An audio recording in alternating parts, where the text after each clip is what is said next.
Mpendwa mtazamaji na msikilizaji wa Theology TV, tunakaribisha kwenye kipindi hiki mwongozo wa kujifunza Biblia, lesoni ya shule ya Sabato inaendelea kukurusha kwenye mitambo hii.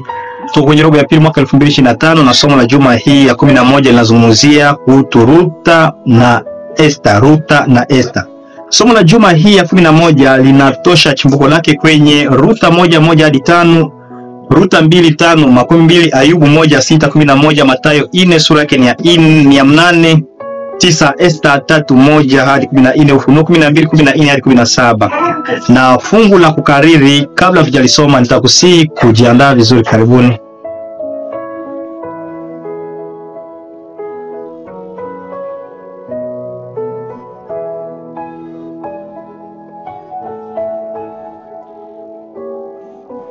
Fungu la kukariri kwenye Esther sura ya 5:2 nasema, ikawa mfalme alipomuona Malkia Esther amesimama uani, yeye akapata kibali machoni pake, naye mfalme akanyoshea Esther fimbo ya dhahabu aliyokuwa nayo mkononi. Basi Esther akakaribia akaigusa ncha ya fimbo. Bwana Yesu asifiwe. Hili ni somo, ni fungu la kukariri katika juma mzima kwenye Esther sura ya 5 mstari wa 2.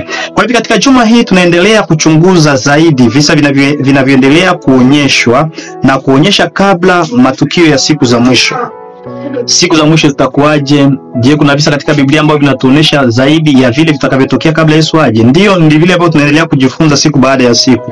Kwa hiyo kwa kutumia matukio halisi ya maisha na watu, Mungu anatusaidia kuona mambo kwa mtazamo wake na kutusaidia kuelewa jinsi ya kufasiri unabii unaofuata, unaotolewa ili kuimarisha imani yetu.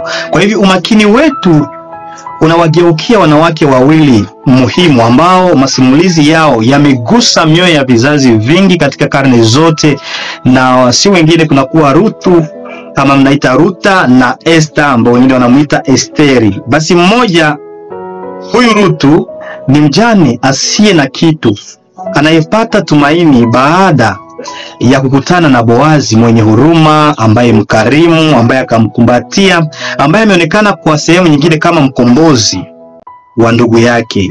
Na ndoa yao imekuwa kisa cha upendo kinachopendwa na Wakristo kwa sababu ya jinsi inavyoakisi upendo wa Kristo kwa ajili yetu. Upendo wa Boazi juu ya Ruth inaonyesha namna gani Yesu Kristo anatupenda. Na mwingine ambaye tunamzungumzia ni msichana kama baadhi ya wale ambao ni watazamaji na wasikilizaji, ambaye anaitwa Esther. Ni msichana mdogo kabisa ambaye alikuwa ameishi katika nchi ya ugeni mbali na jamaa lake, lakini kwa wakati fulani alifanya kitu kia muhimu ambacho kinasaidia sana katika maisha yetu sisi kama Wakristo.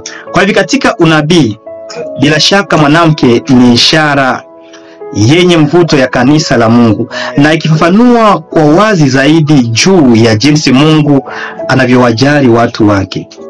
Na kualika ndugu mpendwa mtazamaji na msikilizaji, kuwa makini sana katika somo la juma hii. Tunakuja kujifunza kile ambacho Mungu anataka kuzungumza nasi kupitia kisa hiki ya Ruth na kisa kia Esther. Hebu tuangalie masimulizi ya Biblia ya wanawake hawa wawili ambao ni Ruth na Esther, ambao hali zao za maisha zimepewa sifa za daima katika neno la Mungu.